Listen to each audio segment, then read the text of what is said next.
How to fix Steam Cloud Sync error. Start by selecting Steam from the top menu, then open the settings, go to the cloud settings, then turn on the option to enable Steam Cloud.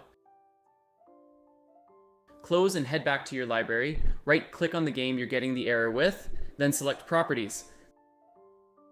Go to the installed files, click the Verify Integrity of Game Files button, then wait for the process to finish. Close once done and test the game. If you're still getting the Steam Cloud Sync error, then select Steam and open the settings again. Go to the storage settings, click on the 3 dots, then select Repair Library. You will be asked to allow Steam to make changes. Click Yes, then wait for the process to finish. Test if the Cloud Sync error is fixed. If it isn't, then close Steam. Open the Hidden Icons menu, then right-click on Steam and select Exit Steam. Open Steam again and test the game. For the next solution, select Steam and once again, open the settings. Go to Downloads, then find the Clear Download Cache option. Click the Clear Cache button and you will be asked to confirm.